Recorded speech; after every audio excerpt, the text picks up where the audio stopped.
That's not what I want to do. What did I just do? Not slide faster. Let's. Was that in an email that you uploaded that? No, I posted it to the Greater Hilltop Area Commission page last night.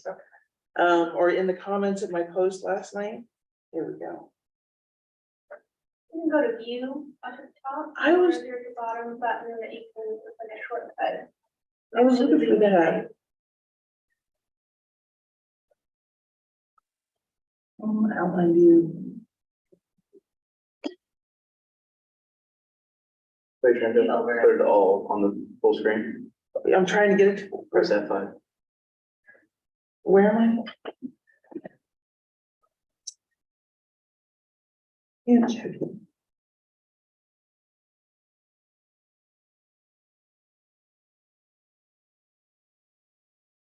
There we go.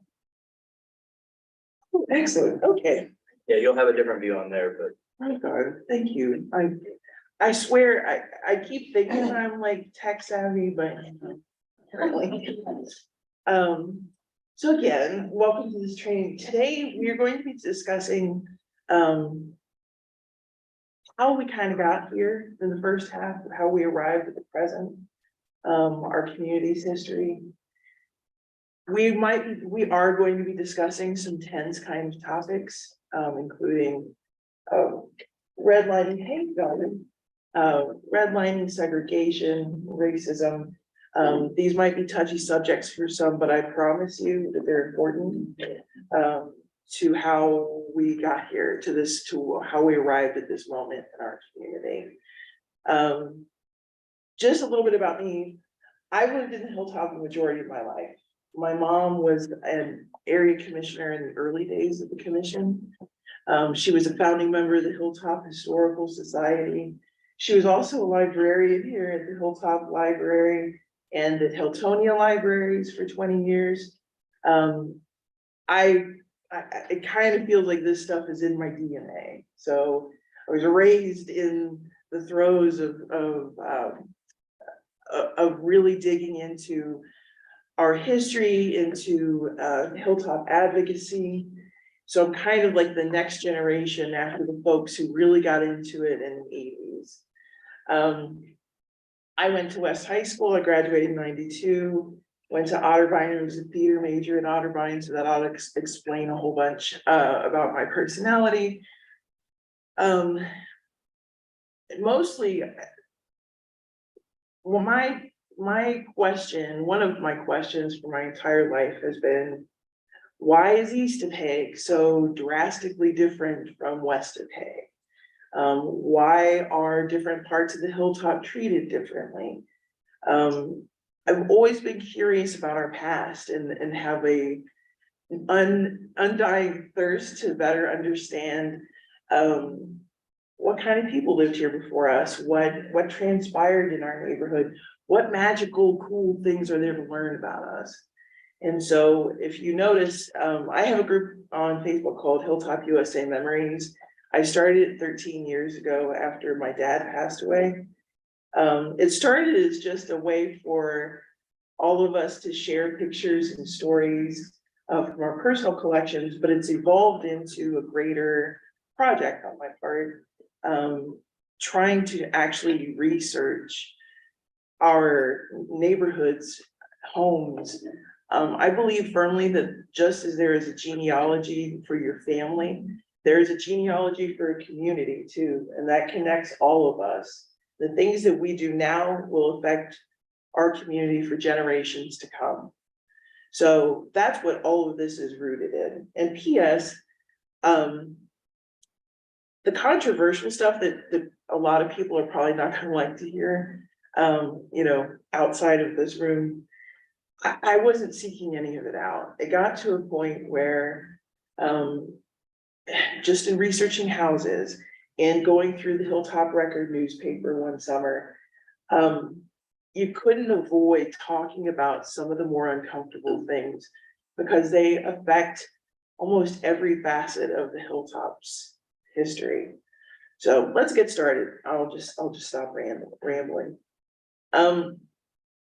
in order to understand the history of the Hilltop, you have to understand that there are multiple layers to our past, but I've broken it down into 4 primary layers.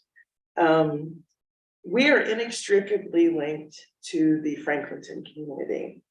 In the early days of the West Side, of course, originally we were populated by Native and Indigenous people who were massacred and run off the land. After the Treaty of Greenville was signed, the Native American folks cleared, or were killed off and forced off the land that is now Franklinton and Hilltop. And that land was granted by, I think it was either, I always get it confused, either John Quincy Adams or John Adams, to Lucas Sullivan for his service as a surveyor for the Commonwealth of Virginia. So Lucas Sullivan is known as the founder of Franklinton, which is the first settlement in Franklin County. When Lucas Sullivan first settled Franklinton, it was originally the settlement was closer to the Scioto River, and they discovered that it floods. So that settlement was moved further back, and they resettled further west up into Franklinton. The lands where we are today were originally known as Sullivan's Hill, but we didn't really start to see development here or settling here until the late 1800s. Let's see if I'm missing anything. Our first settlers, many of them were Quakers. If you will notice, some of our streets are named for these folks. The Haig family, Binns family, Demarest, Haldy is one of them. Other streets are named after original property owners. I just discovered, this is my favorite part, Roy's Avenue, which is my street, is named for the original owner of the house that was better known as the Friends Rescue Home. Back in my day, it was known as the Christian Conference Center. It was owned by Captain John Roy's.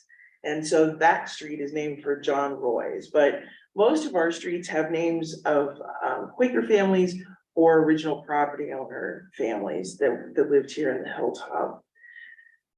As we get into Franklinton's history, nothing impacted the Hilltop more than the Great Flood of 1913. The 1913 flood was a part of a massive weather system that actually affected Europe, Asia, multiple continents. Here in Ohio, the 2 cities that were affected the most by the flood were Dayton and Columbus. We actually had similar numbers of casualties. In Columbus, we lost 93 people that died or went missing. Houses were overturned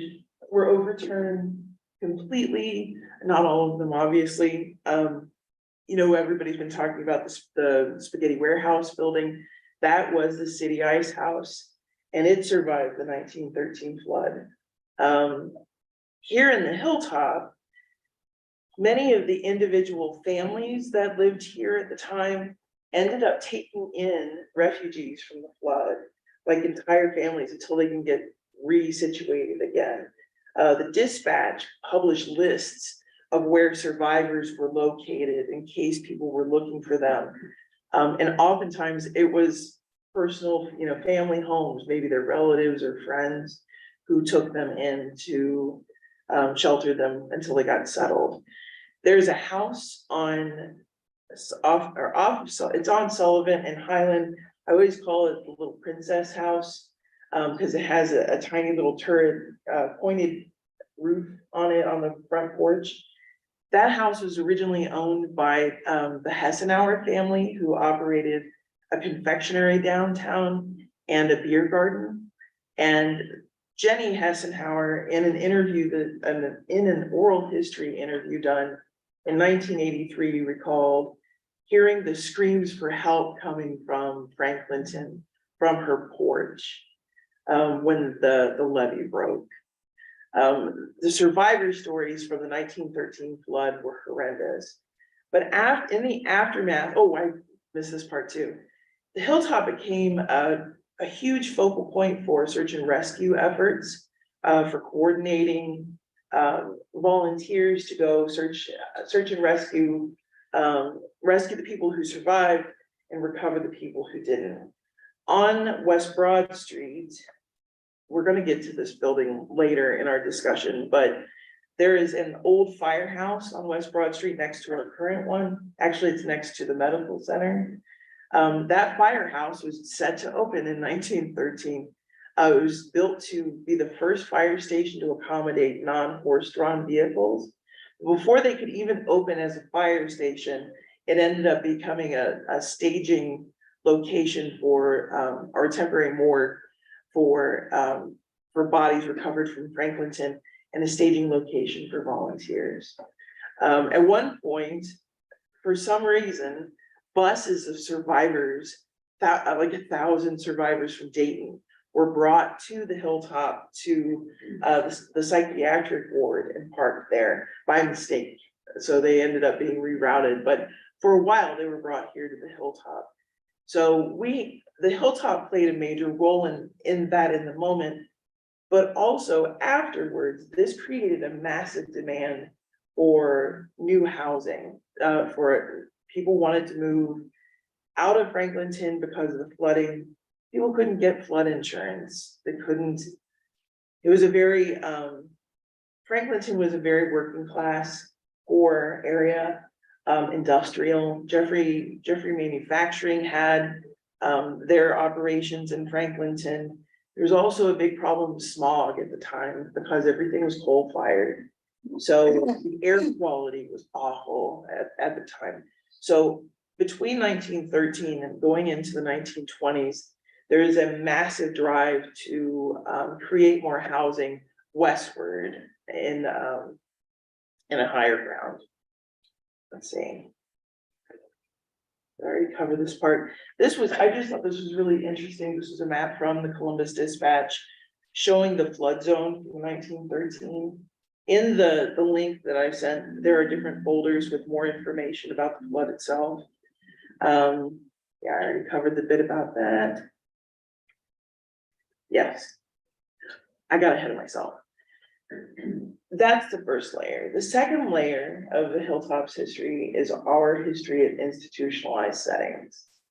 In all of the studies of the Hilltop, what they've studied our transformation from a variety of different angles, transportation, industry, whatever, but they haven't really talked at great length about our history of institutionalized settings, starting with Camp Chase.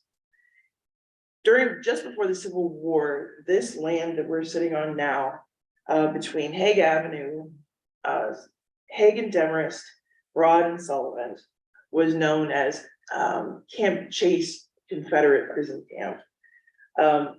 Before that, it had been Union Army training grounds. I don't talk about Camp Chase very often because it only lasted 4 years. And the Hilltop Historical Society has a tendency to focus on them the most, but it is a significant part of our history, and it has influenced several different things throughout time. The only thing that remains today is, of course, the Confederate Cemetery on Sullivan Avenue. We have, I always get this number mixed up, I think 2,240 people buried in the Confederate prison camp, including 2 formerly enslaved people.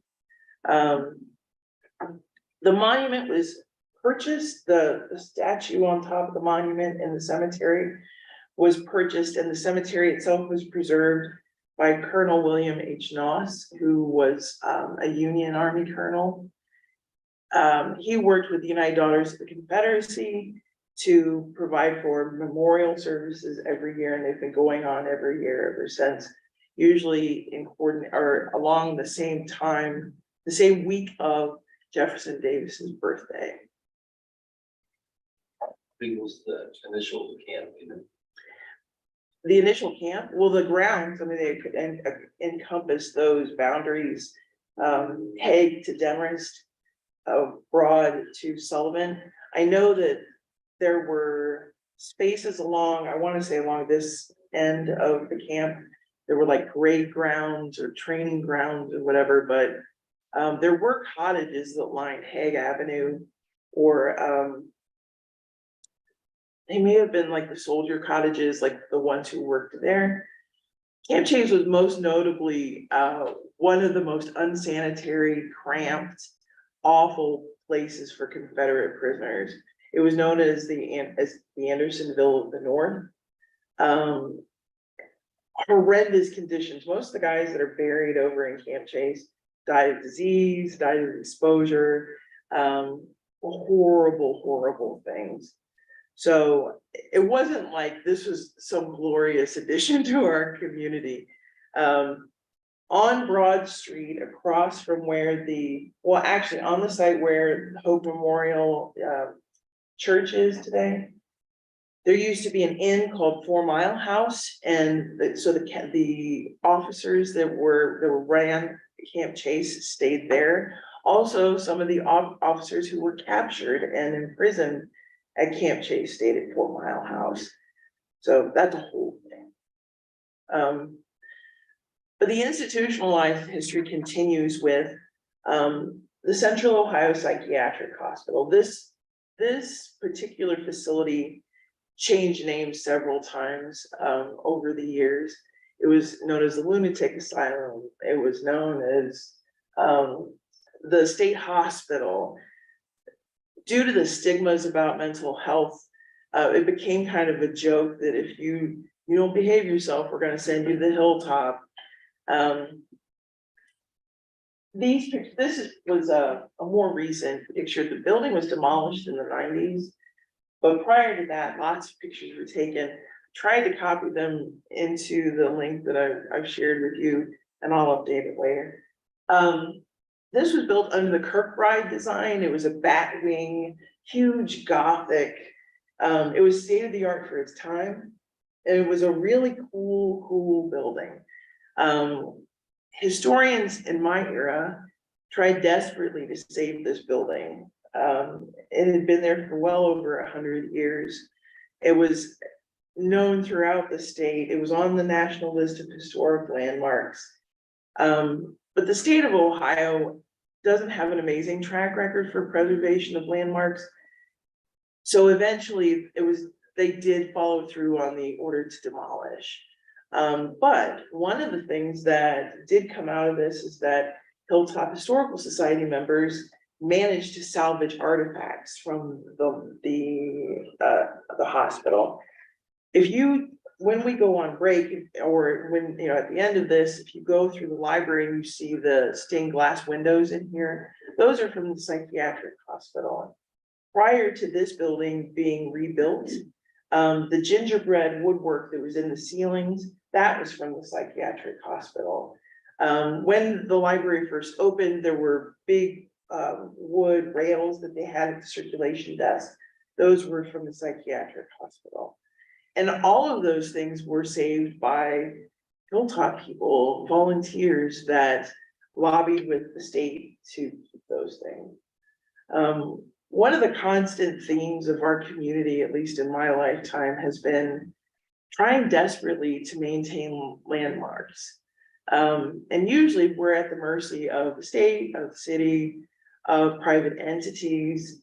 So it's always a struggle to kind of be recognized as worthy enough to have your history preserved. It's kind of frustrating. Like I said, it closed in the late 80s and it was demolished in the late 90s. This was one of the major employers of the Hilltop, and one of the things that spurred our population growth in the early days. Many of the old houses that you see up on the hill in like Glenwood Park area of the Hilltop, those were originally owned by staffers of COPH. The Richardson Avenue is named for Dr. Richardson, who was the original superintendent of the old psychiatric hospital. So the psychiatric hospital was a huge part of the Hilltop for many years. When I was a kid, I remember there was a fella that was a patient there who would sit outside and asked people driving past if they would take him to California. So he was kind of like a local character that a lot of us remember from our youth. More recently, if you watch Netflix, there is a documentary series called Monsters Inside the 25 Faces of Billy Milligan. And in episode, I think it's either 3 or 4, they talk about him escaping from COPH. And yeah, that was 1.5 miles from my childhood home. It was a good time. So anywho, that's the psychiatric hospital, but it doesn't stop there. The Friends Rescue Home, as I mentioned, over between Steele and Hague, is that right, John? I haven't gone back there in a minute, so it's some things that I don't drive to very often just seem kind of amorphous, but the Friends Rescue Home was established by Evangeline Reams, who was a member of the Friends Church, the Quakers. And she was one of the early fighters against sex trafficking, against teenage pregnancy. She was into rescuing fallen women. She had an original plot or original property on, I think it's Warren Avenue, and eventually moved to the property off of Hague Avenue. We also had the Columbus Baby Camp, which was a hospital / orphanage for poor children, for poor babies.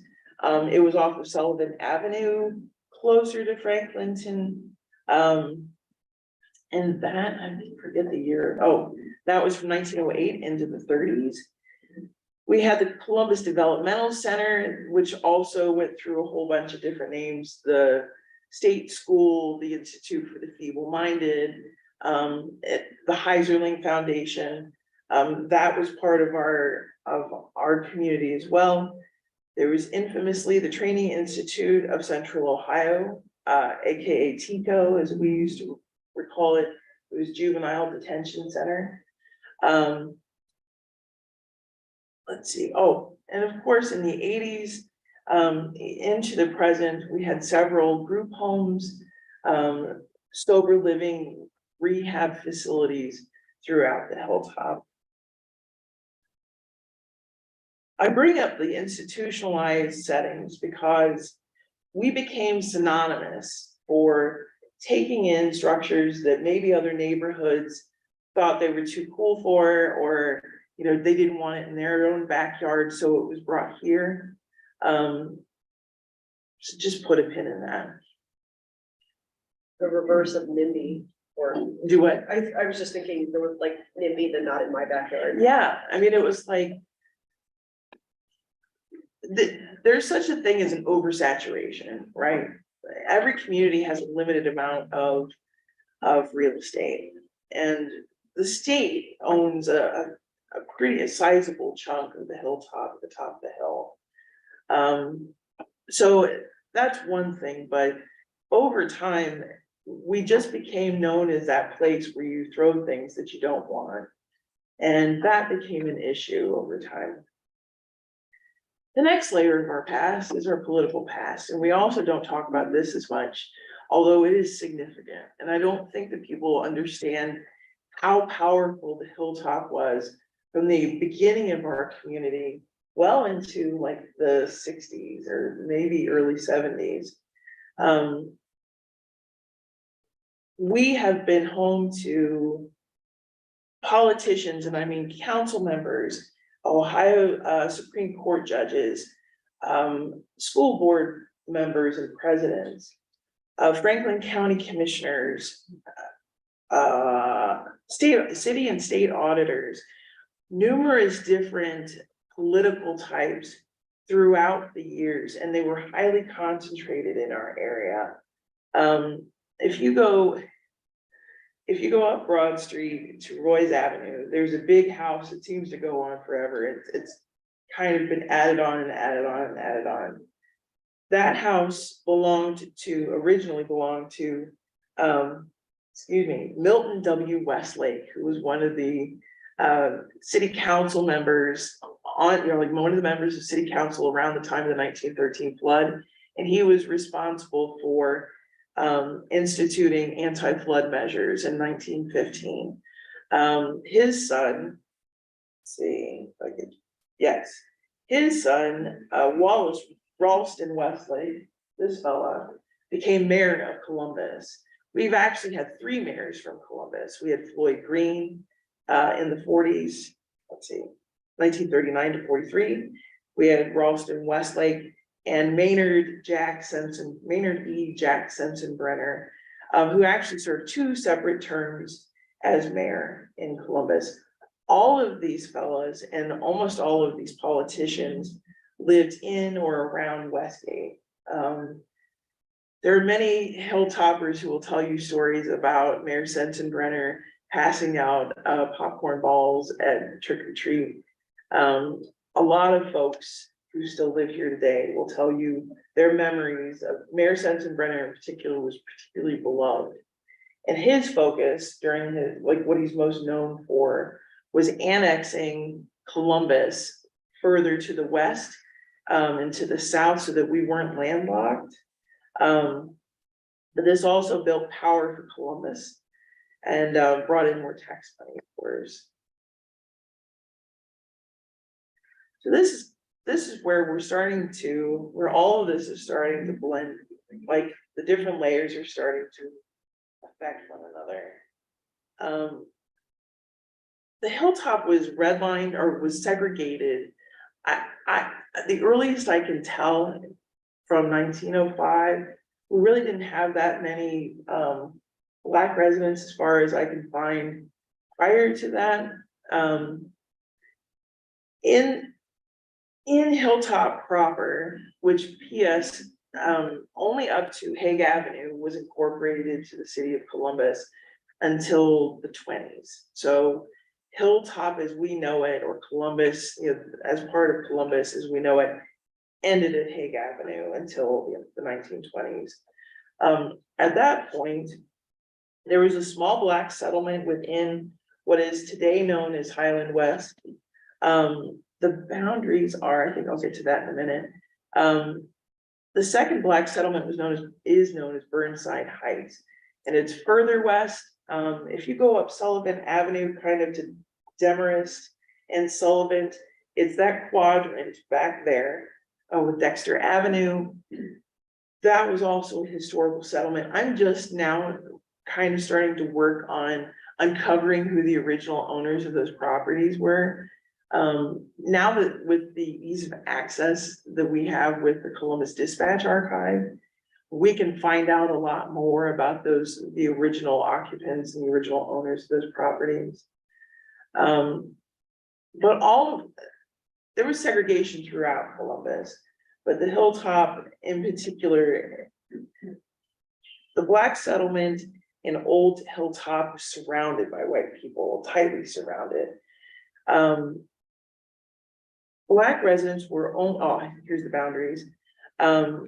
Wayne Avenue to the west, Clarendon Avenue to the east, Sullivan and Palmetto Street were the two. Hi, Lisa. Sullivan and Palmetto Street were the other boundaries. Not only were Black residents only allowed to live there, they couldn't shop or do business on Broad Street. They couldn't travel along the National Road, Broad Street. They had to use Sullivan Avenue to travel or do business. And even then, some of the businesses refused to serve Black residents. And also, I didn't realize this until recently, Columbus City Schools have always been integrated. I thought that maybe they weren't for a time. These pictures are fascinating to me, and I put them in here for a reason. These photographs were taken in 1922. This is West Broad Street, but this is Sullivan Avenue, looking east from Highland. So this is what residents in the Black neighborhood of the Hilltop would have seen looking up Sullivan. And that's going to be particularly important when we get to the next, to another part of the story.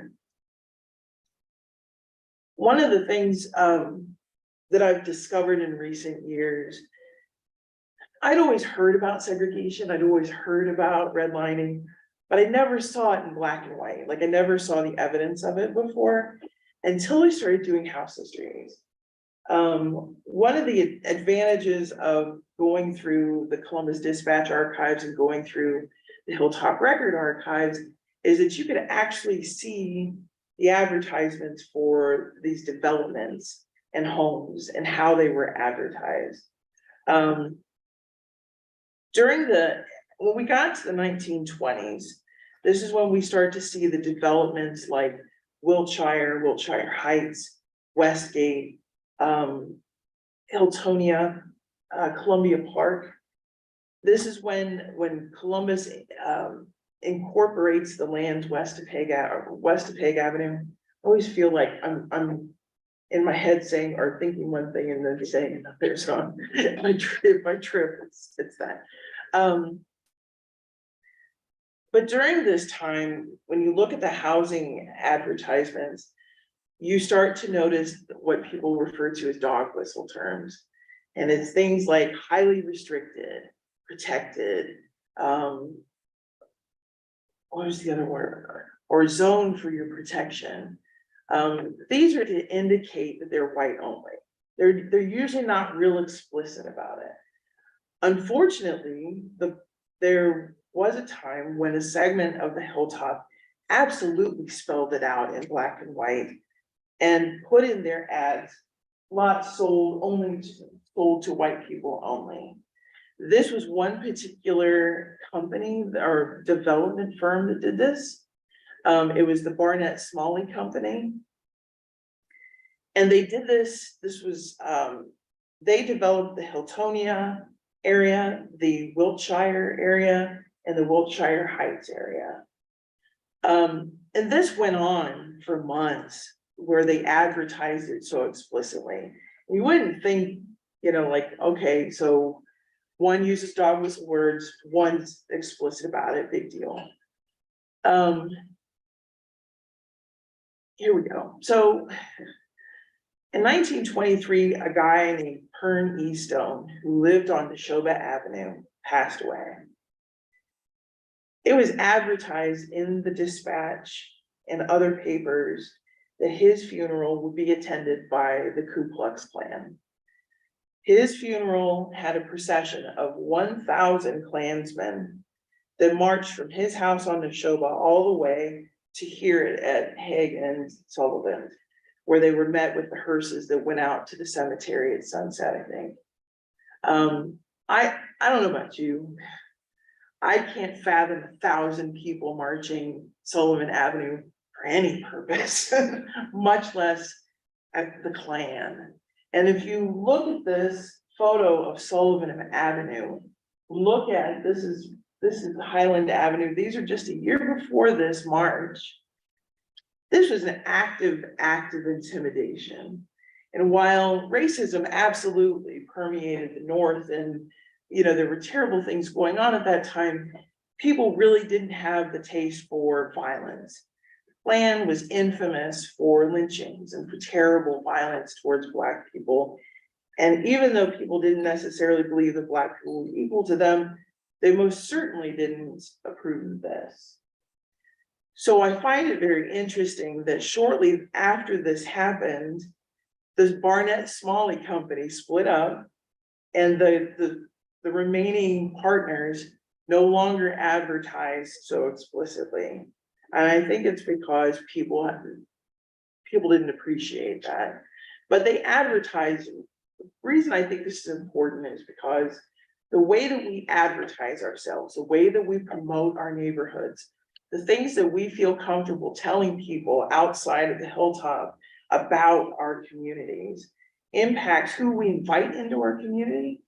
It impacts how people feel comfortable with treating our community.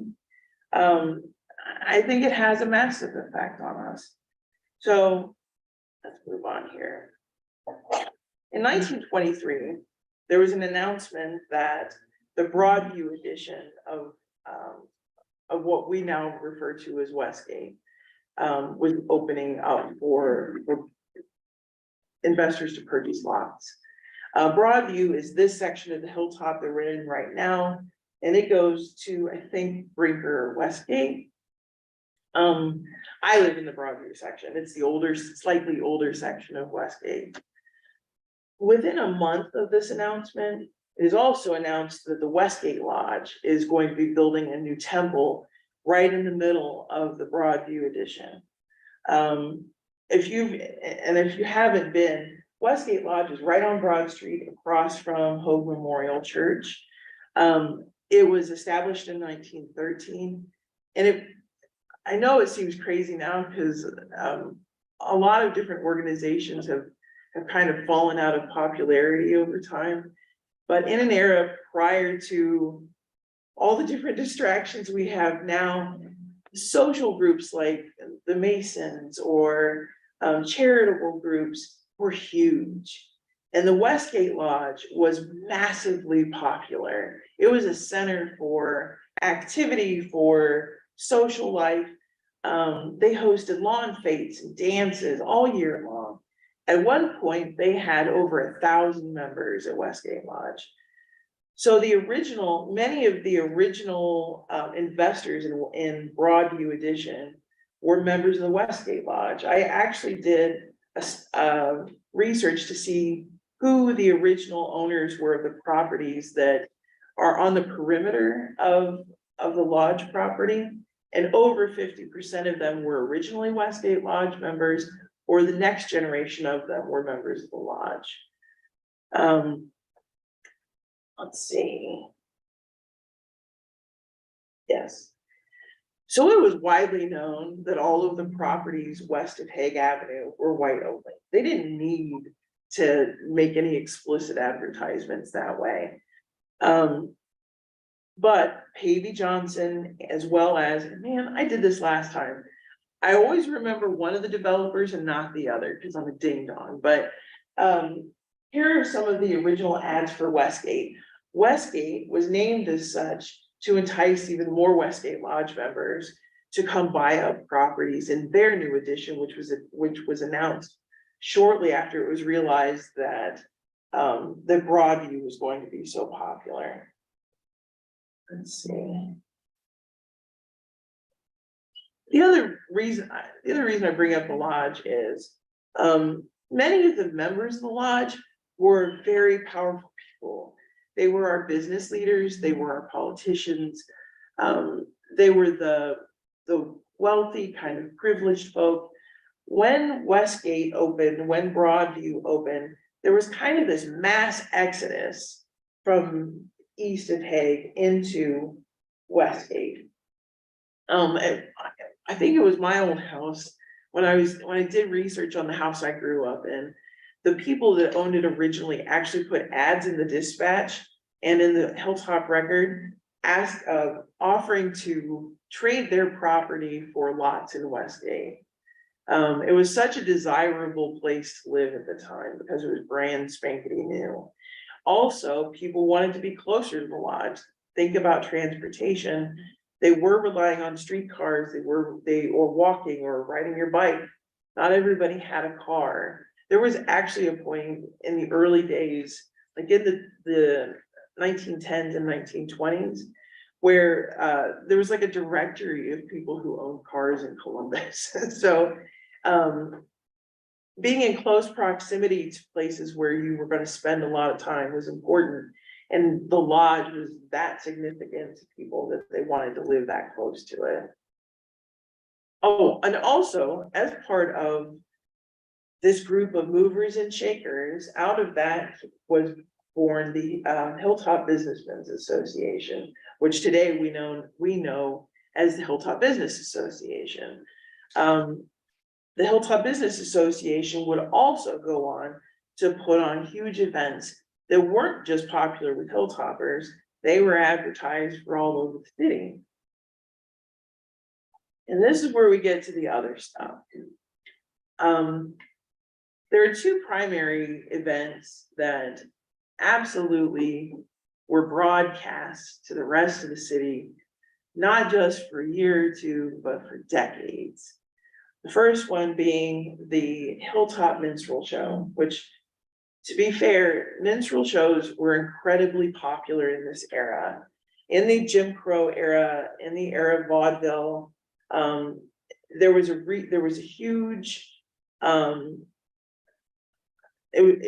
minstrel shows became a huge staple of stage entertainment, and not just in the big vaudeville stages, which they absolutely did perform downtown in the vaudeville houses, but in individual communities too.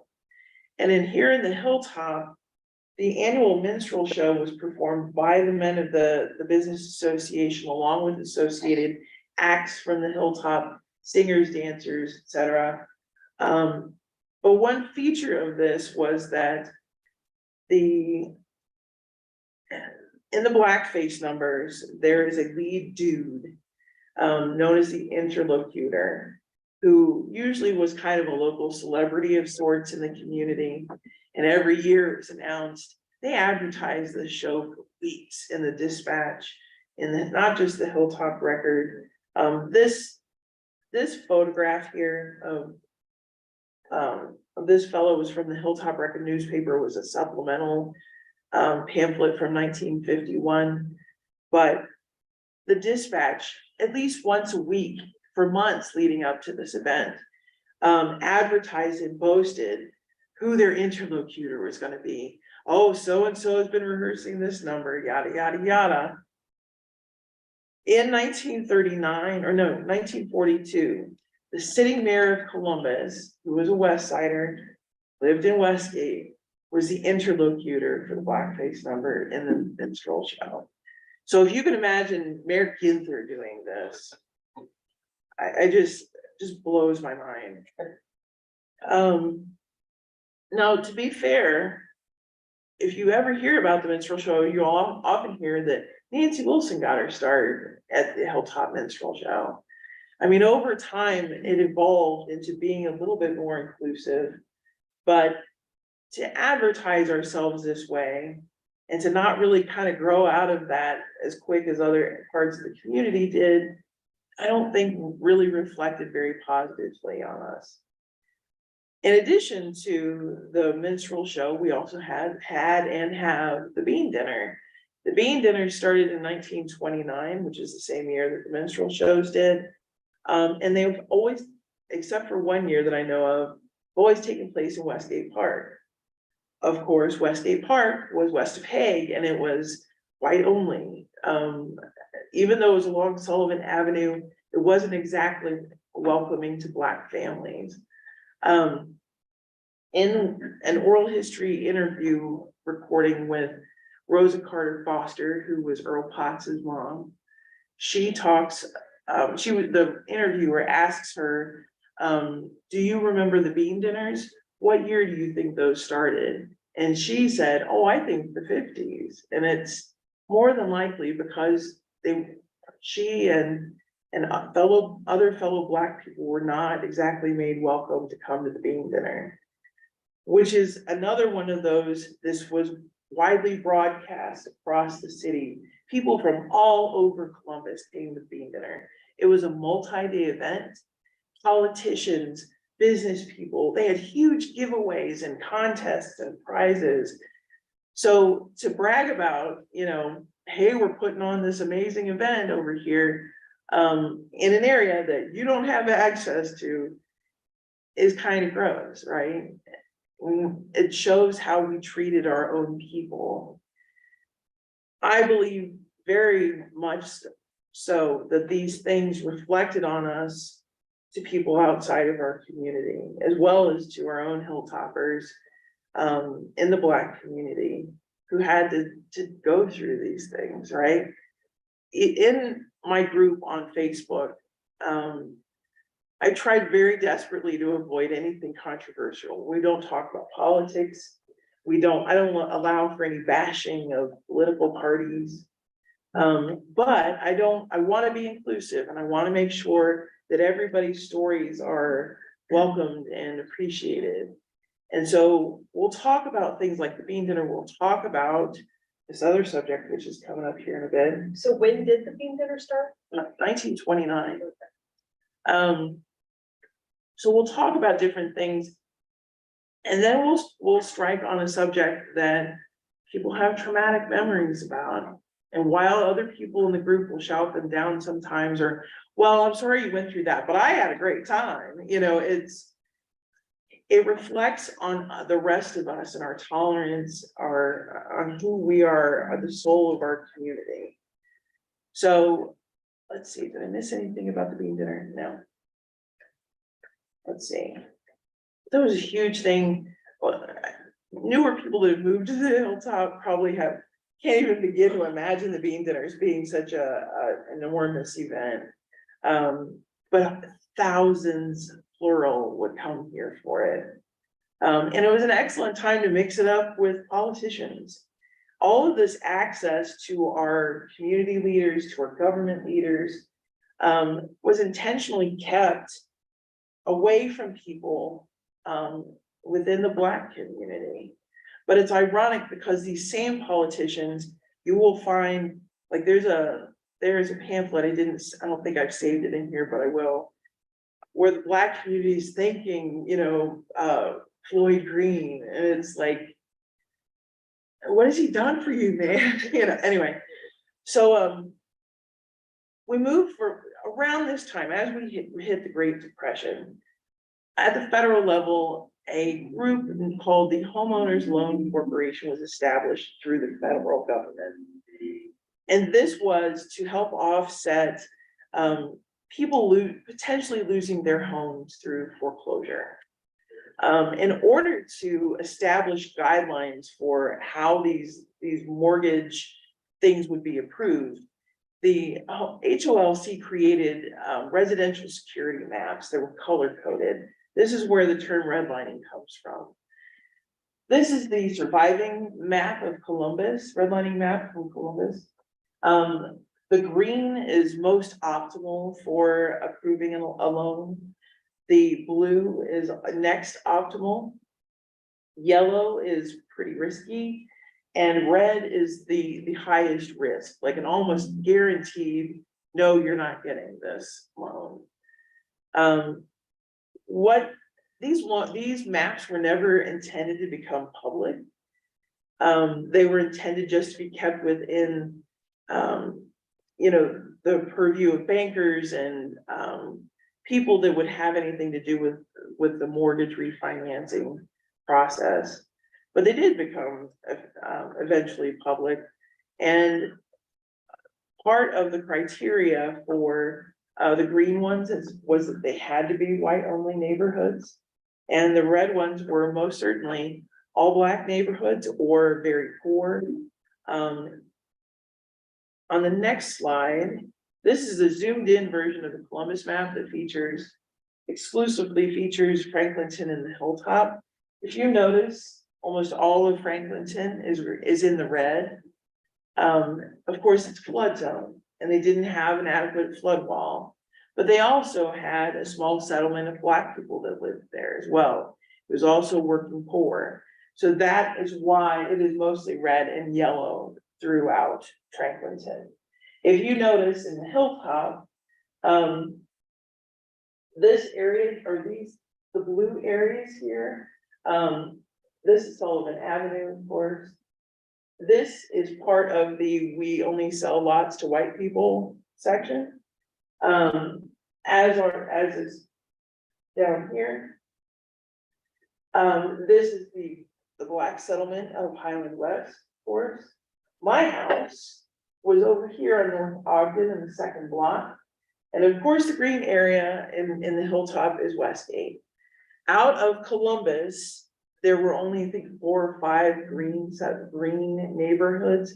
That included Upper Arlington, Bexley, Worthington, Westgate, and I want to say Clintonville, but I could have that wrong.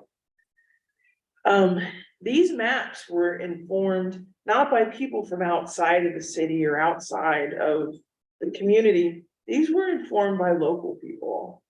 So chances are the people that deemed certain neighborhoods as unworthy in the Hilltop lived in Westgate, because that's where the business people lived. So it was the Westgaters who marked certain neighborhoods as risky or almost as risky. It was the people living in the part of the communities that had their infrastructure maintained, who had all of the, you know, the better street lighting and all of that, they were judging east of Hague as less than. These were their old neighborhoods.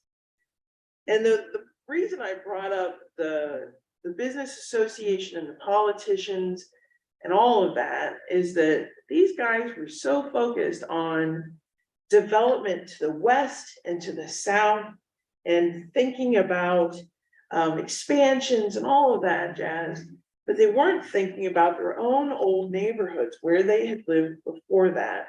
So they weren't thinking about maintaining that infrastructure. They weren't thinking about what artificially lowering the property values of these homes and neighborhoods would do to the surrounding areas within, parts east of Hague.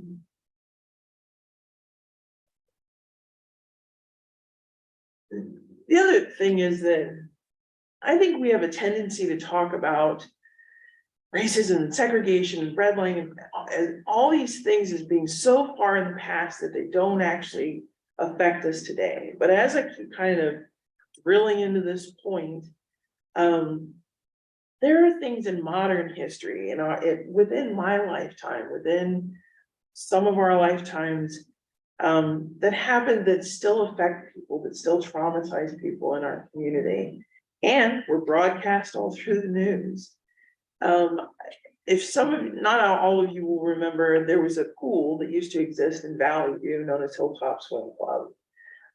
Again, popular topic of conversation in Hilltop USA memories. People love talking about how Hilltop Swim Club was the greatest thing since sliced bread. The thing I remember about Hilltop Swim Club is that we couldn't go there until after the owners that were there in the early 80s sold it because they wouldn't let Black people in. My mom tried to take us to the pool one day. That week she was babysitting for my friend and her sister. I was in first or second grade, I think. We got to the pool, we're all in our, swimming suits and got our floaties. And the lady behind the counter said, "You can't bring them in here." And she was pointing at these little kids that were with us. Mom had no clue whatsoever. And so it took her a minute before it dawned on her what she was talking about. Because it was a private club, because you had to have a membership to go, they got away with discriminating against people. My mom got a refund for our passes and we didn't go back until they sold the pool. But people within our community are still traumatized by Valley View, by the swimming pool, all of that. And that word spreads for generations. Future leaders in Columbus, people that will end up investing in our neighborhood, people who are thinking about how they can exploit our neighborhood, are paying attention to things like this as reasons to exploit us, as justifications for the way they treat the Hilltop. So I definitely feel that these things played a part of how we came to this moment, how we advertise ourselves, how we broadcast to the whole world what our values are, intentionally or unintentionally. I think that the institutionalized facet of our community, over time, when people want to get rid of something that they don't want, they think of the Hilltop, and they're trashing people anyway because they're racist and because it all works in tandem, right? So that's the first part of this. I was up really late. I don't know if I mentioned that. So some of this, I'm just gonna skim right here. Aunt Jenny's brain's broken. Yes, ma'am. Okay, so I'm talking about us presenting our neighborhood. Mhm. And with this historical context, when you say other people may exploit us, Mhm. are you saying they'll exploit us because of our history? Oh, yeah. Okay. And I'm kind of gonna get into that in the second half a little bit, but, I think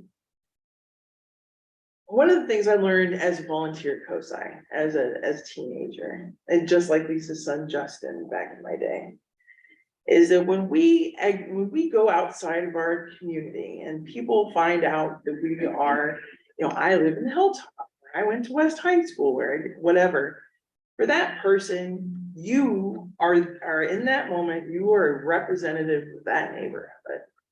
And in some ways, when people have developed an opinion, whether it's fully informed or not, whether it's just based on what the news says or not, they see what you do as representative of the whole.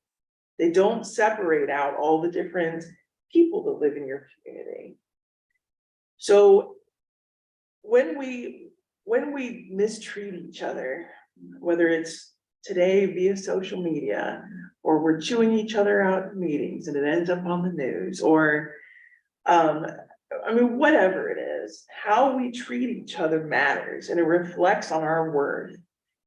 I fully believe that a lot of the loss that we've experienced over generations, landmark loss, refusal to maintain our infrastructure, our sewers, refusal to take trash away, like the constant putting us on the back burner. I really do believe that part of that comes from people not feeling that we're really worthy of nice things because of how we have treated people historically over time. One of the common things that people talk about here is predatory landlords, predatory property owners, people that will buy up properties in the Hilltop, let them sit vacant, let the grass grow, let the weeds go wild. Oh, hey, they've got squatters, not my problem. I don't live in your neighborhood, so I don't care. That kind of stuff. When people think you're trash, when people think that you are ignorant and, not worthy, or that they're better than you, they don't care what you live in, and they don't care that they've purchased property in your neighborhood that they're gonna let go to seed. We've seen this repeatedly forever. You remember Dirty Frank's over here on Broad Street? One of the things that would have absolutely kept Dirty Frank's in business is parking, a very simple thing. And there's an empty lot next to it, which the owner of went all out of their way to make sure to put up handmade signs that said no parking, and here's a code that says why, and it's because it's not paved. So the owners of Dirty Frank's called the lady and said, hey, can we buy this property? Can we pay to pave it? What do we need to do to get this parking? Because that parking would really help our business. This lady lived in Bexley, and she outright told them, I don't care what happens on the Hilltop. And it is this over the years, the way that we have broadcast ourselves, the way that we have shown that we treat other people, the way that we consider ourselves, the way that we constantly tell everybody we're trashy, we're violent, we're dangerous, we're this, that, and the third. I think that absolutely influences how people on the outside treat us, whether it's the way that they pick properties to purchase as tax shelters. I don't know if you realize this, but the properties that are owned by people outside of our community, sometimes if you look them up, you find it's owned by Joe Blow LLC or something. So you go Google Joe Blow LLC and you'll find, oh, they're in Connecticut. So then you Google that, the listing in Connecticut, and you find it's owned by another company in another state. Sometimes it's owned by somebody outside of the country. These things are tax shelters. They're tax write-offs. They're intended to be money makers. I had a boss, I used to work at a theater supply house in German Village. And this is how I learned about all of these things, because he was explaining this to me like it was some brilliant business thing, that he had a shell company and he used it to write off tax to make tax deductions on and skirt his responsibility for paying taxes.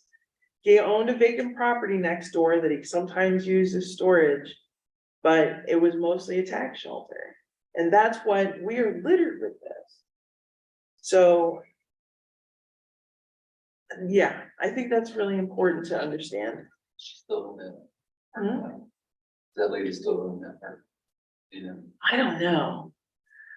She might be dead for all I know. It's been several years, but I was just like it's a parking lot. How lucrative is it for you? You know, like, why is it so hard to sell? Oh. I we can had some see. good times over there. I love Dirty Frank's. It was amazing. But the other part of this, and what I kind of wanted to touch on, just to drive the point home, is that in the course of my studying these things and uncovering like house histories and whatever, the name Neshoba Avenue kept popping up. The guy that died and had the planned funeral lived on Neshoba Avenue. If you attended, I know the cars here attended my my true crime presentation that I did about a month or two ago. I had two cases. One, a police officer who was murdered at a bank robbery at the bank block. He lived on Neshoba. There was a woman named Eunice Haggard who lived on Neshoba, who was found murdered, shot to death in her car in 1933. She lived on Neshoba. Just in the last 2 or 3 years, you had an FBI shootout on Neshoba. You had a woman found dead on Neshoba. It is a recurring thing that terrible things happen on Neshoba, or two people who live on that street. And it's all in the newspapers, right? That is in the same area as the developments that were advertised as we sell to white people only. When you talk to people who are very spiritual, particularly within the Black community, multiple different communities talk about this though. They talk about generational curses, not as in like voodoo curses or curse the mummy kind of stuff, but it's when you don't address trauma, when you don't address the sins of previous generations, these things end up becoming what the next generations have to decipher for themselves, what they have to address and openly talk about. I genuinely feel like some of the things that we are enduring right now along Sullivan Avenue, along throughout the Hilltop, prostitution, the opioid crisis, the issue of people experiencing homelessness, the violence, all of this, I really truly believe that this is a generational curse that we have to address. Otherwise, it's never going to get fixed. We have to be honest and open about our history. We have to talk about what histories we're elevating over everyone else's. In the last decade or two, we've heard more about Camp Chase than we've heard about anything else. Camp Chase lasted for 4 years. The Hilltop's been here for more than 120. We've also done that at the expense of Black community members. Jesse Owens lived here in the Hilltop when he won the Olympics in Berlin in 1936. Hilltop record, we didn't make one mention of him. Not one. We had the world's most famous athlete, and he living right here. Errol Potts used to talk about how Jesse Owens would gather up the kids in the neighborhood to go watch the guys play softball. Can you imagine what kind of an experience that is? How inspiring that would have been for those kids? That is way more fascinating to me than anything to do with Camp Chase. And we have overlooked these things for so long. We have reached a point where we need to start looking for ways to be more fair, more inclusive, to listen more, to hear people out when they tell you that their experiences were not always so positive. And we've got to find ways to approach things with love and compassion and empathy and understanding. Some of the biggest mistakes we've ever made in the history of our community we're rooted in not seeing ourselves in one another. So that's what I've been wanting to drive home with this. But before we go to break, and we definitely need one. When I first started doing this, it was in 2010, but up to that point, up until about 2006, and I'll explain that too. I honestly was not proud of being from the Hilltop. And I'm only getting this way because I haven't had enough sleep. So, things I saw as a young person make me ashamed of how we treated people. And they weren't the things that I saw from our leaders necessarily. There were things that I saw at my school, the way that I saw people treating immigrants at the grocery store, the way that gay and trans kids at West were beat up after school. So when I started volunteering at COSI, and these kids from Bexley and from Upper Arlington, and I tell them I went to West, and they would look at me like they were afraid of me. And it was because of the way that we presented ourselves as a community. It was because of how our media presented us. I want this to be better. Because, sorry. When I learned when I moved back here in the early 2000s, when I started volunteering again with B. Murphy and Earl Potts and Bird Prilliman and Tom and Patty Ongaro and Alina Butler volunteering at the firehouse, I realized that it is a miracle. It is such a good thing to live here in the Hilltop with people who are passionate about our community.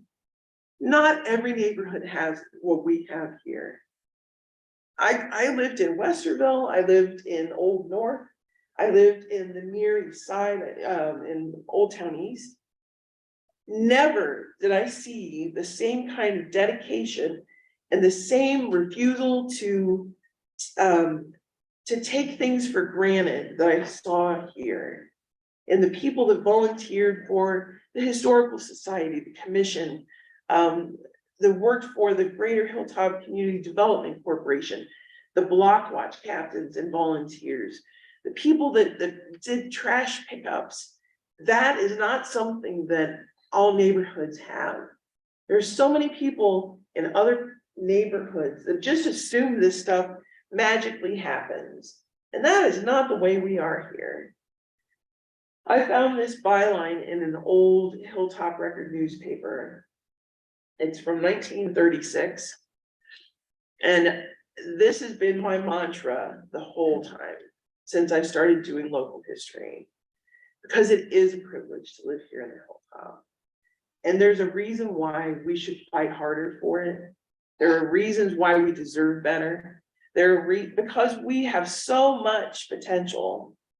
And so as we go into break, now that you've listened to me drone on forever, I want us to think about the reasons why we're passionate about our neighborhoods, not just because we live here, but because of what we have to fight for, what we have to work for. These are a few of the people that have inspired me. Of course, one of them sitting here today, Lisa. This is only a sample of them. There's dozens of them here in my life, past and present. Some are no longer with us, who were Hilltop advocates. I want to give us about 10 minutes. Is that cool? I need to go blow my schnoz now. Is somebody sticking around to kind of watch the equipment? Is that cool? All right, so what time is it tonight? It's 4 o'clock, Jenny. You've talked for 2 days. So let's be back here at about 5 after 2. Is that cool? All right. I promise I'll speed through the next part a lot faster.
Yes, that you've sat through all my yammering. I'm sorry if I've gone on too long. It was, no, I also very much appreciate you being vulnerable and sharing Oh, thank you. your historical baggage.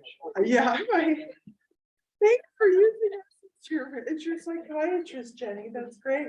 Yeah. Yeah. It's fine. I'm not sure something too. Sure. You know, I'm a recent Hilltop resident. Yeah. Here maybe only 5 years ago. Mhm. And when I tell somebody that doesn't live in this area that I moved to the Hilltop, they say, why? Yeah, Right? Yeah, how do you think that makes you feel? So now I say I live in historic Highland West. right. Oh, so, no, I was just saying this, no, because when people respond to me like that, I'm judgy of them. I'm like, what, you can't deal with the west side? Right. Yeah. Privileged ass. There was a lady that I was friends with here in the community for years. And what she used to joke about, she'd tell people that she lived in the Hilltop and they'd give her this look like something smelled bad. And it's true, you know, is that, Like a face. you know, that kind of stank face Right. about living here. And it's like, thank you, her Hilltop USA shirt. P.S. I don't know if you know this. I don't know if you know this, the origins of where Hilltop USA comes from.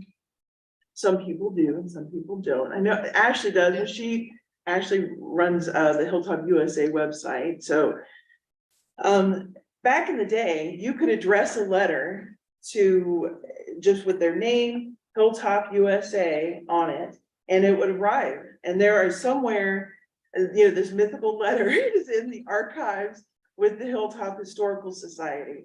I have a photocopy of an envelope that was addressed to, I think it was Celestia Swanson Casto, where it was addressed that way and it arrived at their destination. So that's where, because it was widely known that this was Hilltop, you know, even across the country.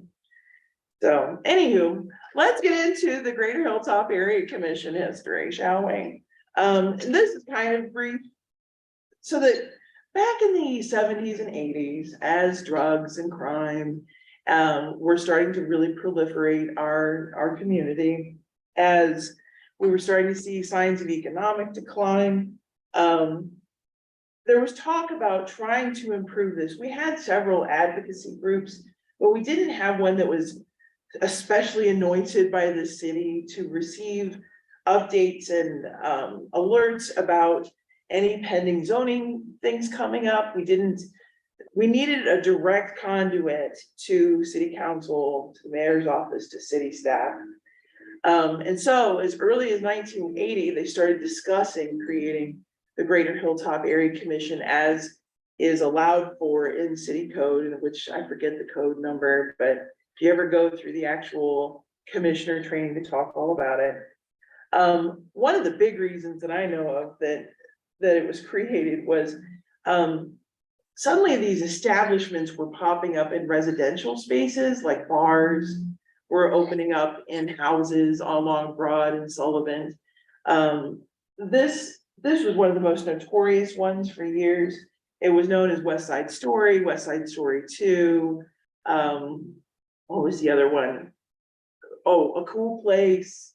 Yeah. And once these properties get in there, it is incredibly difficult to get rid of them. Especially with wily Ohio liquor permit laws, which allow for people to just trade permits, buy them off of each other. It's the weirdest thing. This property, which is just a couple doors down on Broad Street, was actually a notorious massage parlor at one point and had been raided several times. And this is like the early 80s, I think. So we needed a mechanism that would be a little bit easier to coordinate efforts to fight back against some of this stuff. Keep in mind, this is before email, this is before social media, this is before texting each other and cell phones. All of their work when they created the Greater Hilltop Area Commission was boots on the ground, going door to door, notifying neighbors that would be affected by zoning decisions. So I have mad love and respect for the original commissioners because of all the work they did just to get us off the ground. Let's see, so this was, the commission became an organized mechanism. It was easier to organize people if you've got a body that is well-known and can coordinate a response relatively quickly. We are one of the largest, we have one of the largest service areas of all of the area commissions in Columbus. We used to have a pretty dense population. Let's see, there it is. Is the plan right? So we talked about zoning approvals. We talked about, oh, so the cool part about the commission is not only do you get city issues, but the state comes before us because we've got the state lands. Sometimes the county comes before us to make presentations or to tell us different projects that are coming through. Right off the bat, after creating the commission, which had its own stumbling blocks in the beginning, they had to redo their elections at one point. It was officially established in 1981. Almost immediately, huge things came before them.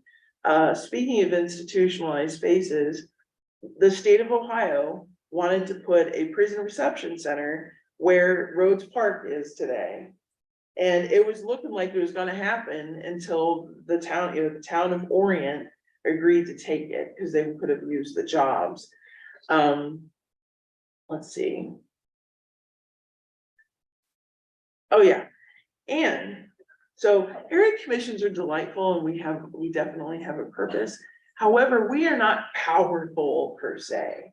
Your area commissioners are not magical people with all kinds of mystical powers over city council. And some of the things that we are still arguing about now are things that we started arguing about clear back in the 80s.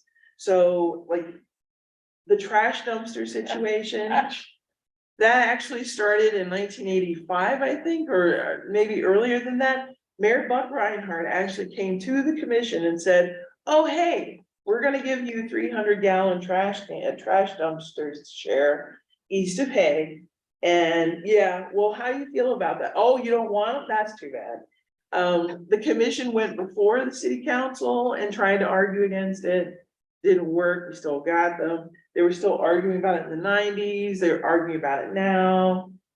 So as much as we may come off as like these special all-powerful people, we're really just your neighbors and we happen to be in seats that people vote on. So but together we are more powerful. One of the more amazing things I think that the commission was able to accomplish in 1984, they printed the Hilltop USA History and Homes Manual. It's out of print now, but if you go into the link that I gave to you, there's a PDF copy of it. They worked on this for well over a year with architects, with neighborhood planners, with landscape experts. You know, if you ever watch Columbus Neighborhoods on WOSU, there's a guy on there named Jeff Darby. I just came across a picture from when they were planning this, and there's Jeff Darby, young Jeff Darby, sitting at a table with other Columbus landmark folks, which I thought was kind of cool. But anyway, so you each have, you know, everybody should have access to the PDF of that book. It contains a kind of an abbreviated history of the Hilltop. Doesn't necessarily cover all the stuff we talked about today. It also has blueprints and samples of different styles of architecture throughout the Hilltop and landscape suggestions. It talks about native trees and shrubs to our communities, just to keep it historically accurate. So it is actually a very cool reference. But we're about to get to my favorite part of this presentation, and I've called it, why did the crazy history lady vote that way, a memoir. And this is about those of you who've shown up to the commission meetings and you've heard Jenny girl over here say no to something that seems pretty innocuous and you thought maybe she lost her mind. So, I'm gonna apologize in advance to Miss Lise Boggs, because she's already heard this about 272 times. But before I launch into this story, I'm going to point out the firehouse on West Broad Street again. Now, like I said, this was originally supposed to open in 1913. It was created to accommodate non-horse-drawn carriages. Was integral to the search and rescue efforts in the 1913 flood. This picture is actually from 1913, from when the building was first built. I just noticed last night the little peak at the top of that tower was where they hung the hoses to dry after a run. Anywho, so back in 2006, the mayor of Columbus, Mayor Michael B. Coleman, announced that he wanted to demolish the firehouse in order to build a medical center on West Broad Street. And his plan was to only keep the facade.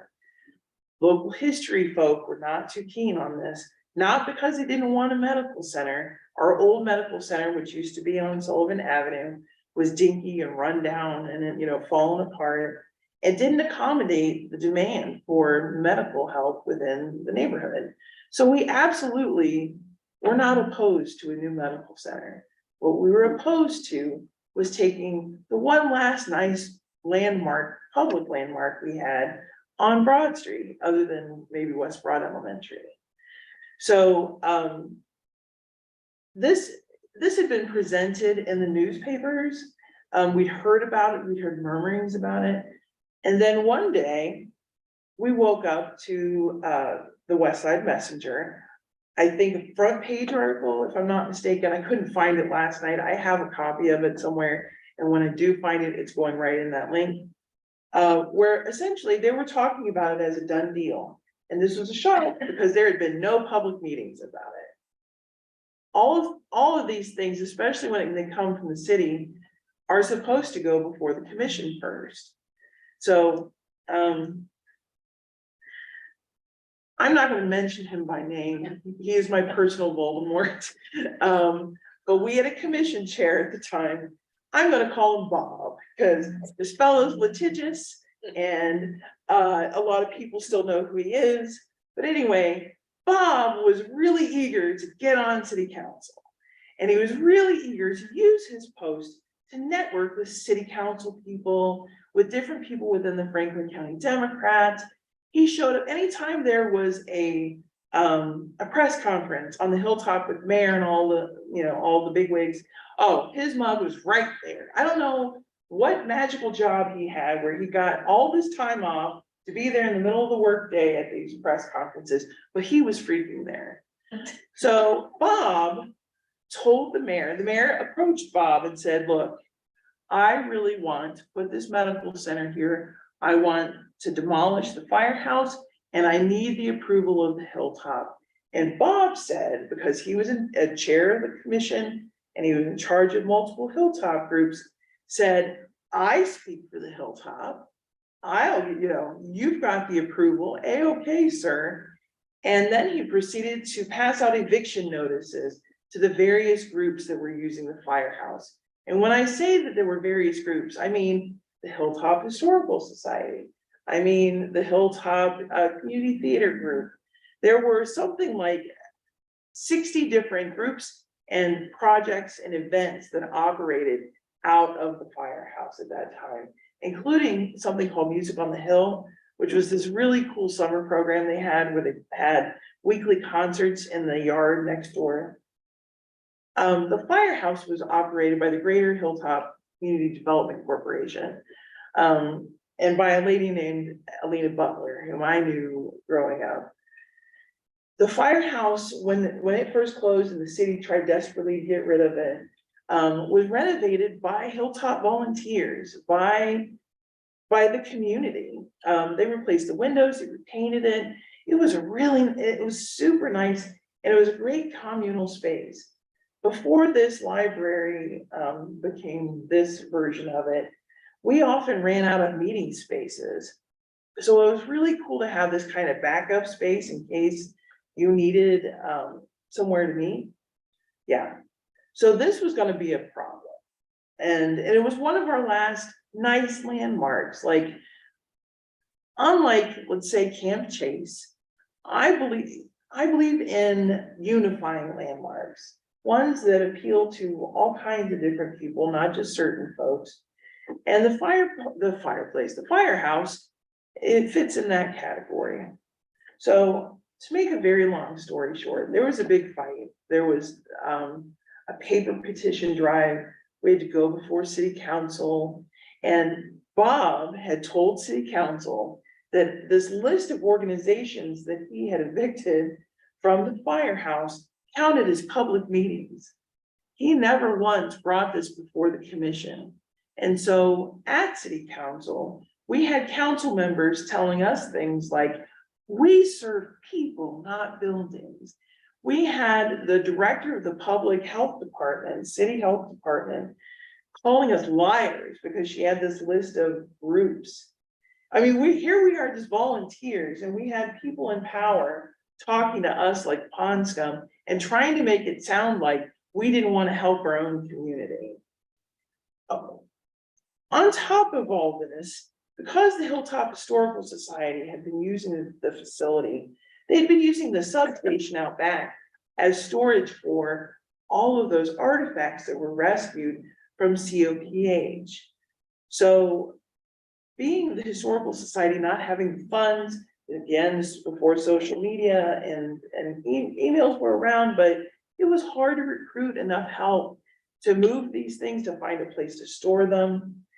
So that the company that was developing, the contractors that were put in place to develop the medical center and to clear out the firehouse, auctioned off those artifacts out from under the Historical Society. To this day, 17 years later, we find posts on eBay and on Facebook from Architectural Salvage bragging about how they've got artifacts from our psychiatric hospital that were rescued by volunteers for sale. Lois Neff, who was like the history chickie back in the day before she passed, God rest her soul, came into the grocery store at Hilltop Marketplace one day, fuming because this had happened. So I wrote angry letters to the city attorney, and he informed me that the lady who bought them refused to sell them back. And instead, they gave a $4,000 check to the Historical Society in return. Look at what these, like, that doesn't even come close. They had mantles and fireplaces, they had safes, they had woodwork, they had stained glass, tons of stained glass, finials, just the amount of work that these volunteers went to salvage these things, all gone. And all because of the ambitions of one guy and the impatience of the mayor. So I think this is very important, because this event taught me that the mayor and city council, even though I'm not accusing our current administration of this by any means, they are not always our friends. And they will do a lot, including bad mouthing your community members, your volunteers, in order to get what they want done. And so I don't always trust at face value when they come to us with projects and proposals. Here's the other one. Oh, this is my other big one. So some of you were here for this. Back in 2010, for those of you who didn't live here back then, Penn National, now known as Penn Entertainment, which is a company that owns Hollywood Casino, they helped to co-write an amendment to the Ohio Constitution, which allowed for 4 casinos to be built in the state of Ohio, 1 in Columbus. Originally, the casino was supposed to go in the Arena District, but the mayor and his buddies in the Arena District didn't want it there. So different sites were proposed. And there were ones around Polaris, there was the Westland Mall site, there was the old Cooper Stadium, and then there was the old GM site, which is where it ended up being. I bring this up because first of all, I never before since have I seen so many people attend a commission meeting. It was so popular. This is from when we all first loaded up into the conference room here at the library. There were so many people, we had to move it to Jerry Spears. We packed Jerry Spears over the casino. But this was during a very difficult economic time. We were in a recession, people were out of work and they were panicking. And the mayor's office had a really good propaganda machine. And they kept droning on and on and on about jobs and, oh, this is gonna revitalize the West Side. You know, magical things will happen. You know, sparkles and glitter will fall out of your butt. I don't know. It was just, it was like, dude, there's no way that all of these magical things are gonna happen. Also, this is one of those instances where powerful entities wait for us to panic. While we don't have a whole lot of pull over zoning, when different projects are proposed, sometimes they'll wait until we're so desperate for things that we start saying stuff like, we'll take anything, or we're lucky to get anything over here. That particular piece of real estate, and the location that it was in, the Westland area was built up around the GM factory. My grandpa started working there when they first opened and retired from there. That entire economic system of Westland was built up around creating a product, not drawing people in to spend their money and keeping them there. So it wasn't replacing one thing with an equal thing.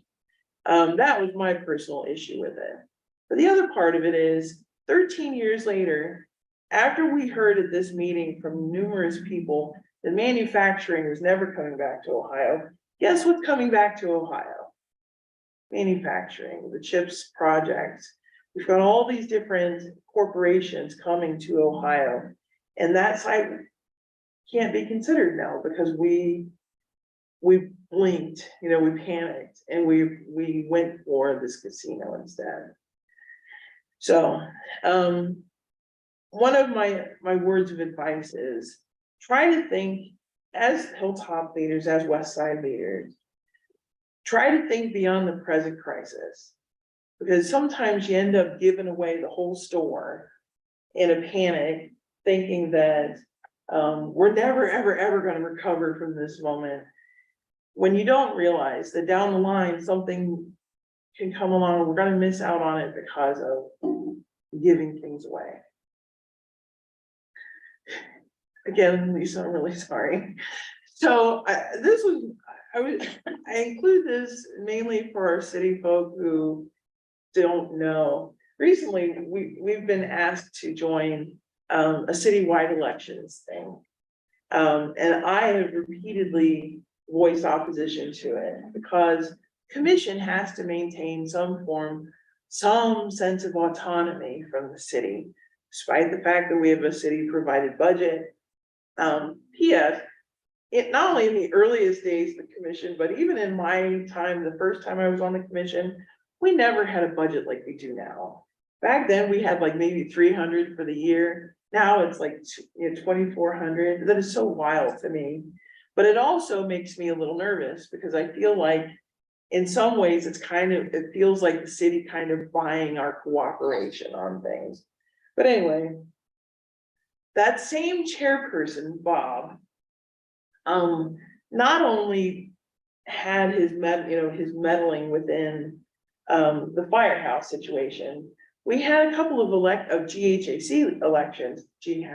elections, where he did shady shiesty stuff and included the mayor on it. The mayor of Columbus got on the stage at the Bean Dinner, well within earshot of the polling location, and endorsed the slate that Bob, the chair, was running on. Back then, you could run as a slate, which because you can combine all your resources in order to further your campaign. He got the mayor to write a letter endorsing them, and they mailed it to everyone on the Hilltop, as far as I know. Of course, there was this thing at the bean dinner, and then they published a photo of this slate in the West Side Messenger. Now the Messenger doesn't want to have anything to do with promoting our elections whatsoever.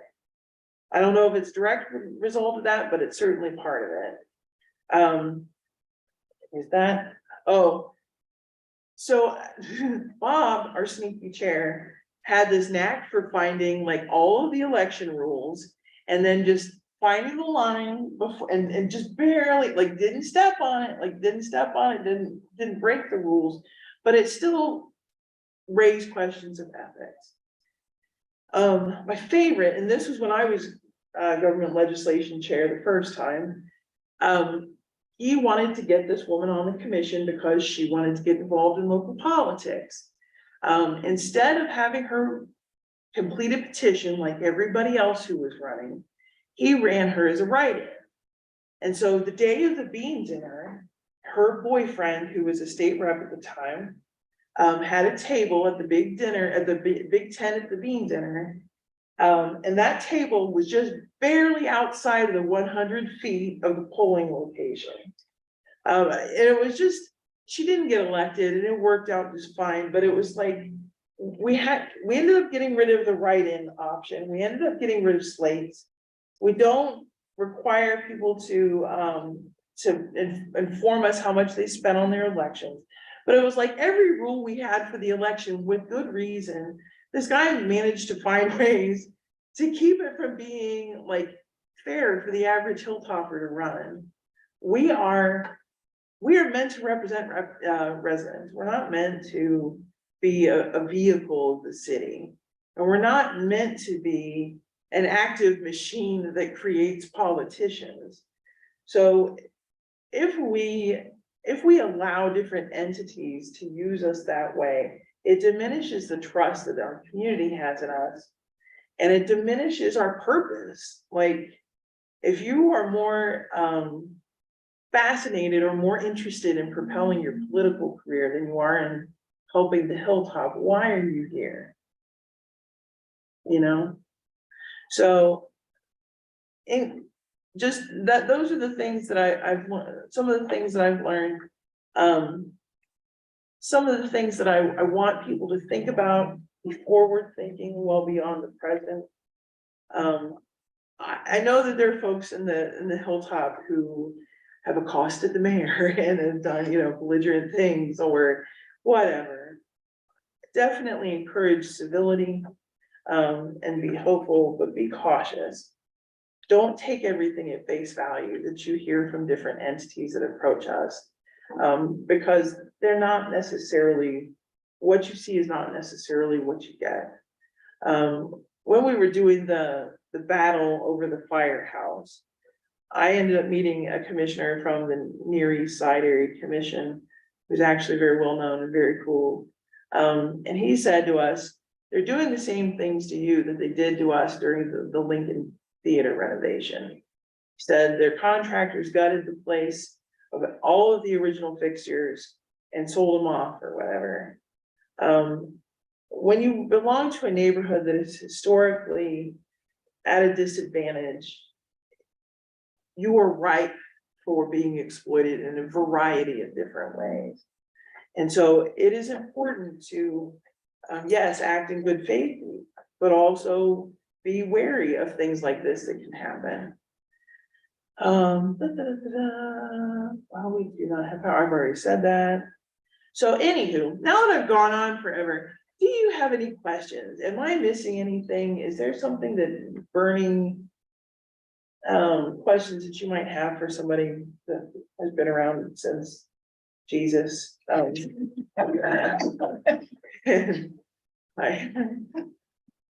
I missed any details that you were, any burning questions you might have? You know, if Next Gen has been active, Next Gen? so Next Gen is currently ran by my boy Stafford, who used to be head of development for the city of Columbus. I don't know. Through the CDC that the city has, kind of. Oh, I don't know. There's a lot of stuff I don't know, John, and I wish So they're actively pursuing the bank block, Oh, they are? and they own the record store next to the bank block. Really? Currently between the that used car lot and the bank block. Really? And so it's a conversation, and is that same development at the fire station is the development that you want to protect the bank block. Absolutely. Well, and keep things affordable for us. And That reminded, oh wait, I had thought, oh, so speaking of exploiting people or whatever, or taking advantage of opportunities that wouldn't have been afforded to them otherwise. Right now, there is a flipper in Westgate. They just flipped the house next door to me. And one of their members is a former council member who was active during those discussions about the firehouse and who is a Franklin County Commissioner. He is one of the investors in this group that has been flipping houses in the Hilltop. So they're personally profiting off of, you know, things that they decided on, in communities that they favored over time. Oh, I know what I forgot to mention in the talk about redlining and all that.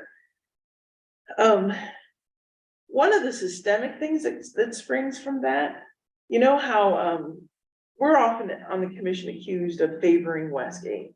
Although I can't think of one thing where we've decided on some wonderful project that's just for Westgate, but that is a holdover from the era of segregation and redlining. Oftentimes the city will come with projects and start with Westgate. So like Project Blueprint started in Westgate, right? The sump pump thing. That's because majority of Westgate, those properties are owner occupied. Whereas many of the properties east of Hay are rental properties that are occupied by people that don't own them.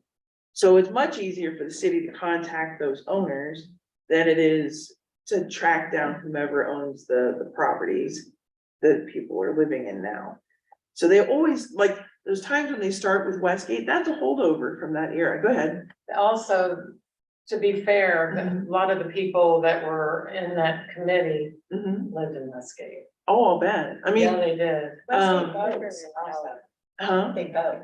Oh, yeah. So that, you know. Well, Voter turnout east of Peg versus voter turnout west of Well, when Peg. you have to go all the way to Right. Westgate to do it. Well, but here's the other part. So when we were talking about the political power of the Hilltop and all that, one of the things that we've lost over time, and partly by the way that we've, you know, our reputation as a community, is that we've lost population density. And that means that we lose voting power. One of the things that you can kind of finagle or leverage your community with is voting power. Well, if you don't have the population density of, you know, voting adults, you don't have that power. So as we gentrify, and we are gentrifying, and holy crap, I can't believe there are two $360,000 houses. That just blows my mind. We have to, as different proposals come before the commission, there are going to be ones that aren't necessarily popular with everybody. Like we're gonna need affordable housing near Westgate. We're gonna need affordable housing in areas that typically are used to not seeing apartments or duplexes in there. But we need that density. We can't afford to turn people away. And I really don't want us to be one of those communities that is anti-new people, you know? Further in this presentation, and I'm not gonna go over it right now, you can look at it on your own. I have included other Hilltop history bits that have been kind of overlooked and underappreciated over the years. And I'm going to continue to add to it. Here's the Hilltop Bank block. P.S. John, I brought pictures for you. Which, by the way, in just full disclosure, I'm a partner, a minority partner on that block. Mhm. And the other partners have agreed to sell to the next gen. And the only reason that's not happening yet is because I said no. Oh, really? Because what I don't want to happen is for it to sit vacant like the record store for another 5 years until an out-of-time developer comes in and does something that we may or may not want. It's kind of a mystery development project. And so, but they're using the neighborhood against itself in terms of the complaints about what is currently being used for as a prop to try to kind of get in. And for an astronomical price, they're willing to pay for it. Well, Twice the value that it currently is appraised for. That's Some crazy. taxpayer dollars. And so this principally, there's some things that are challenging there too. So, you know, we have a great roaster in there with Roosevelt Roasters. They want to open up eventually a coffee shop. We'd love to see diverse retail, maybe a marketplace. There's a lot that could be done in that block that could make it a really neighborhood centric Well, sure. place. But Well, if those developers, like you were saying, come in, they can price them out just like Roosevelt got priced out. the plan that was being entertained was a 25 million, 3-4 story place that affordable units were not affordable. Yeah, $1,000 a month And so, Well, for a studio. you know, their goal for the West Broad corridor is to be like what's on West Fifth Avenue. Like in Randy there, where they, you know, redevelop. Retail on the bottom. Wide sidewalk, 4 stories, parking in the rear, and that's what we're gonna get. So we better get on board with it, because they're gonna do it. I mean, it's just, right now, they have a minority partner in them, so. Yeah. it's just crazy. But I mean, No, and I, what can I do to help with this? it freaks me out. So I worked for years in the Short North at Access nightclub. And my mom started taking us to the gallery hops back when they first started in the early 80s. Part of what made it such a cool, funky place were all the artists, the restaurants, the cool little shops. And then over time, they've been shoved out. It's become mostly white straight dude bro, you know, culture. The LGBTQ plus folks who helped build that up are being kind of chased out of there. I don't want to see that trend, or I don't want to see that wave, that evolution happen up here. I want it to be diverse, and I want it to stay diverse. I want it to be accessible and stay accessible, you know? It was last night, we Like- had the poetry night at the coffee shop. It was probably Yes. 50 people there. And I would have The gone West Side if I weren't. Poetry youth were over there sharing, did a nice present, and it was, first of all, the poetry was extremely as far off the spectrum, left and right, that you could go, which was Sure. great. The university was clearly present in poetry. So was the audience, you know, and it was just a great reflection of our community. The young people in our community give me so much hope for what's coming down the pike. And I love Third Way Cafe, and I love Tim. And if you guys didn't meet John, he owns Third Way Cafe. Tim's a whole lot of it. But I mean, he's what? And younger too.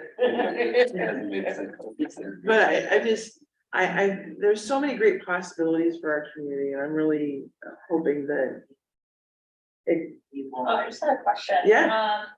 I actually thought of a second question. So the first question I have, and maybe this is an easier one. Do you know the oldest building in the area? And then like Westgate has also had like a queer community like within Columbus, and do you know like the origins of that? so, I don't know which building is the oldest. I've actually, that's kind of been like a long search. One of, the oldest, actually, I know is this house. It is Judge Cecil Randall's house. He was, what was he? I know he was municipal court, but that house was actually there during the era of Quakers, I think, and it was remodeled and added on to. It was built in 1893. Also, the house at the corner of, let's see, near the corner of Eldon and Broad, that was once Pater Noster House. This was originally owned by the Eldon F. William F. and Elvin F. Smith family. They were Holstein breeders. There's actually a picture of Holstein cows on the property from way back when. I haven't been able to pinpoint when it was built, but it was long before we were really developing. So yeah, I don't know about the oldest thing. As far as queer and LGBTQ history goes, I also run, I'm a co-creator of LGBTQ Columbus History Database on Facebook. And queer and trans people have been here forever. They just haven't always lived openly. One of my hopes and dreams is to uncover these stories and make sure that that is understood that they have a place here too. And Paternoster House, this property is part of that, although that's more recent history. One facet of our history, there was a realtor here in Columbus named Twink Star, who is a legend in Columbus, period. He is a Battle of the Bulge veteran. He just celebrated his 100th birthday last year, but he was a realtor and landlord here in the Hilltop for years. And he was an activist against Don't Ask, Don't Tell. He's openly gay. He marched in some of the earliest pride parades. So, and I don't have it in here. I do have photos from a family friend of ours named Mary Murphy, who she used to participate in the earliest women's softball teams, which were probably the precursor to the Columbus Gay and Lesbian Softball Association. She died of lung cancer when I was in college. So back then old people were boring and I wasn't paying attention, but I've tried to preserve as much as I can about her and share her pictures in the group as well. But yeah, like there's room for everybody. Like there's so much history here that hasn't really been adequately, preserved and saved. I really want to know more about the immigrants in our community. We have, in my youth, it was Cambodian and Laotian people immigrating here, especially after the Vietnam War, Vietnamese. Of course, we have Mexican folks, we have the Somali Bantu people, we have so many different kinds of folks here and they deserve a spot here to be seen. So that's one of my goals too, is to make sure that we're more inclusive in our history. So anyway, I have talked your legs off today and I am so very grateful that you took time out of your day to be here. Thank you, thank you, thank you. If you ever have any questions, long after all this, feel free to hit me up. My email address is hilltopjenny, it's JENNIE@gmail.com. I'll be happy to answer any questions. You can also message us via the commission. Thank you. Thank you very much.